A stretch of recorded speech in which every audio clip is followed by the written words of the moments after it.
Historic gains and buys in crypto are usually made when things are super bearish looking, when things do not look up only. And that's exactly where we are right now. But everyone's worried because there's this new overhang, which is of course the Fed and their so-called tapering of bond purchases as well as their interest rate hikes. And all of a sudden, everyone from across the land is now a macro expert who understands how interest rates are going to tie into the growth of cryptocurrency. Well, here's the deal. Almost every analysis I see has more or less ignored this particular set of data. And so today we're going to be going over why I believe the market is extremely well positioned for an amazing 2022 and that the fear around the Fed is more than a little misplaced. Smash that like button. We're going deep right now. So as you can see, crypto has been rocking its way around these $40,000 levels for Bitcoin. But meanwhile, we're starting to see some alts really take off with Loopring. Remember, we called Loopring out as a great ZK rollup trend-based pick here. Again, staying within the trends that are hot, that are next. And of course, allocating when things are not at all-time high is a way that you have a higher probability of experiencing those storybook altcoin gains. The reality is, however, that all of these coins, and I have to stress this because whenever the market cools off a bit, there are tons of people who come screaming at YouTubers that we have misrepresented this market. But I try to explain on each and every video that there is huge risk in each and every altcoin, even in Bitcoin. In a sense, this is asymmetric, highly educated, risk-adjusted gambling. You have to understand that putting your money in altcoins could lead to punishing losses. However, of course, if you learn how to play these cycles, invest before the retail FOMOers come in and send the prices parabolic, you too could experience dramatic wealth creation. So the $64,000 question, or $69,000 question more accurately, is whether this chart is looking like it wants to go up and create new all-time highs above this $69,000 level, or are we just beginning a long and punishing bear market with changing macroeconomic conditions and no more free money from Uncle Sam? Well, if you refer to the recent TA analyses by Eric Crown, this all fits into a macro ascending triangle formation where we have higher lows being put in July, then in September, and now in December, which would of course mean that this would actually point to a technical target of $100,000 Bitcoin at some point in 2022. Now, is that guaranteed to happen? No. But if we want some more indication about if this is likely to happen, then we need to look at a few pieces of data that to me scream that the trend is going to continue. First of all, let's look at this trend, which of course is the flu chart. I call it that because if you use the C word, you end up getting flagged on YouTube. The content doesn't get shown around as much. We're not going to comment on that, but let's just go ahead and observe. In December of 2020, this is when the market took off to incredible new highs. This is of course showing the Los Angeles chart where I'm from, but this spike of new infections almost perfectly corresponds to this huge surge in Bitcoin at the beginning of 2021. Then we saw another push up and we've seen just massive consolidations in this range. But of course, during this time, the fear that the flu would continue to affect everyone's life in this way started to subside. But it does appear as if those tensions are starting to return. In fact, this is one of the most steep upticks in infections and cases that we have seen for the last 2 years. In fact, it reminds me quite a bit of the early part of this December wave back at the end of last year. Now, I'm praying and hoping that this doesn't go back up to the levels that it was at, but it certainly feels like that is a possibility. And of course, what we've seen is that more people staying inside with less access to traditional areas of the economy, such as IRL restaurants, shopping, clubs, etc. These types of businesses get heavily impacted, which has led to tons and tons of government assistance, stimulus, printing, you name it. All of these things are wild factors driving up the price of crypto. However, we also see that with more and more people indoors, the focus on a digital-first, digital native lifestyle, whether that's socializing through video games or trading NFTs or learning more about investing and making money from home, these types of things go hand in hand with a big surge. And if you see here on a 3-month chart, it's pretty hard to deny this parabolic curve that we've had over the last few days here on this particular chart. You can see the slope is very, very steep right now. Next, let's talk about some macroeconomic factors. Now, I want to shout out Graham Stephan, who made a video on exactly this topic, and I think it's super relevant for the crypto community to hear this analysis. So shout out to Graham. I'll link his video in the description of this video so you can check out his analysis. He's just talking more about the stock market, but I think it's really important to understand which way the wind is going to blow by understanding what really happens when the Fed is raising interest rates.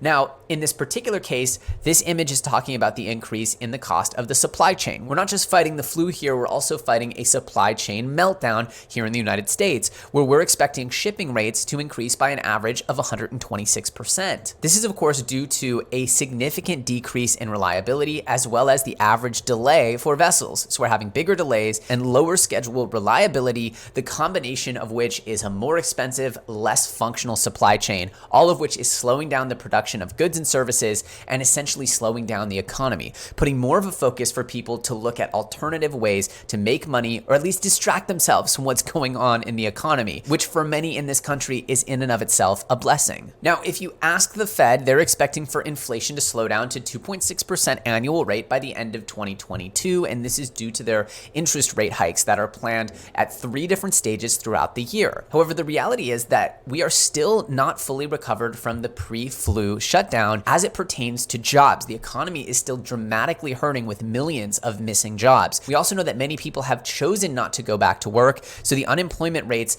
are actually only calculating people who are actively looking for work that can't find it. So this statistic isn't perfect as well and might not express the actual change in full, proper, adequate employment that are paying living wages here in the country. But now let's get to the good stuff. We know that unemployment hasn't recovered. We know that the flu numbers are starting to spike back up again, which may indicate a potential for a future lockdown. We don't know the answer, the truth or fiction of it, but we know that when things are spiking as far as the infection rates, people generally are now volunteering to stay indoors and to avoid certain parts of the economy that were dramatically infected by this entire situation. So let's look back at the last time that the Federal Reserve decided to hike interest rates. This is the stuff that we're here to talk about. This is the main dish of this episode, which is let's look at what's happened when the Fed has decided to do what they're about to do and what the reaction was in the stock market. What we see is that we had the worst December in the stock market since 1931, and it gets even worse as rate hikes spook investors. So what we saw was a full-on tantrum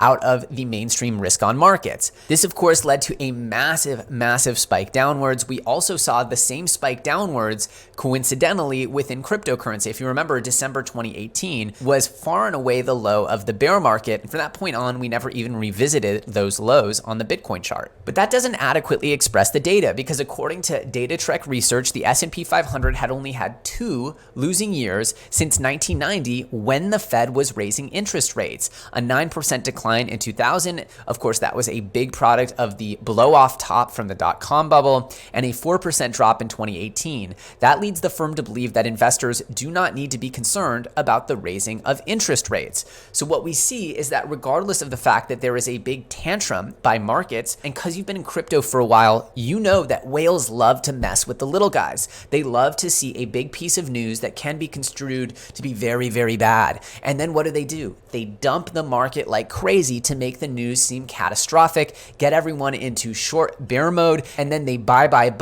They have big short squeezes. They bet counter to the consensus of the market, and they make a killing. Absolutely massive wealth creation through these counter trades that these whales do. So let's say these insiders knew that the Fed was planning to hike interest rates. They decide to short as well as dump their spot positions, get everyone super bearish, and then they start accumulating and longing. And that's how you get these massive moments that the whales take advantage of the little guys. And I believe genuinely that that is what we're experiencing right now, which is an overreaction, a tantrum in the risk markets that is being matched by savvy whales dumping the markets, shorting, trying to give off the illusion that this is a persistent bear, when in reality we have huge headwinds in the form of massively skyrocketing infection rates, a completely broken supply chain, unemployment that is still sky high, and reports that all the smartest people at Google, Amazon, Meta, and more are abandoning their Web 2 jobs to come work in Web 3. Web 3 is like an absolute volcano ready to erupt with new talent, new products, new excitement,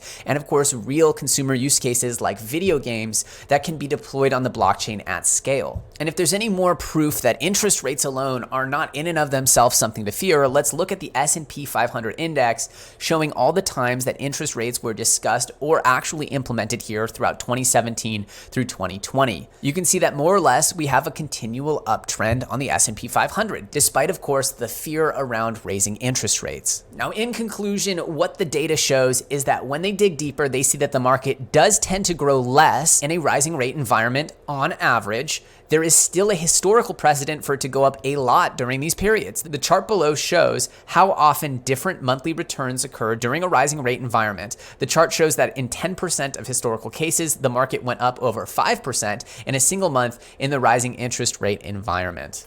So the data shows that there's no reason to fear the Fed as far as it pertains to mainstream investment markets, that this particular dump may have been something that big whales reacted to in an attempt to once again shake out the little retail buyers. The market does feel like it's overall constructive and wants to go higher, and with all of the incredible growth across the Web3 industry, it's hard for me to imagine this particular sector of the world settling down anytime soon in 2022. With that said, before I leave, I wanted to point out I am doing a treasure hunt right now. I know a lot of people wanted to be a part of the Neo Tokyo treasure hunt, and many people missed that opportunity. So I'm going to start doing these treasure hunts. This is a tester, but effectively I tweeted this on December 16th. Anything that came after this tweet could be construed as a clue for the treasure hunt. It's going to be very hard, but the first prize will be worth over $10,000. So if you guys want to participate in the treasure hunt, I'm going to be putting up a link on my Twitter to my Discord. You're going to need to join the Discord for the final clue. And if you are one of my NFT holders in the EllioTrades NFT collection, you will get access to a special part of the Discord that will have one additional clue as well. Now, I want to be clear, you do not need the additional clue to solve the riddle to end up winning the prize. If you're an all-star escape room addict and puzzle solver, you probably won't need this extra clue. But for the diehard EllioTrades supporters, we do have another clue to help you along the journey. This is going to be super fun. It's an entirely new type of content and interaction I'm going to be doing with you guys. And again, this could be the beginning of a significant new type of content I create as interactive with you guys here on the channel and in the community. I'm super excited for it. So make sure if you want a chance to win $10,000 based on merit, based on intelligence, based on just paying attention, then you don't want to miss this treasure hunt here on the EllioTrades Twitter. Finally, you should also know that if you don't comment and like the posts that are the clues, you are NGMI. So there's no reason to fear the Fed in this particular instance. I'm still macro bullish. I hope you're having a happy and healthy holiday wherever you are. Again, the content's going to be a little slow throughout these next few weeks as we reformulate for 2022. I thank you so much for watching, and I'll see you very soon on the next episode.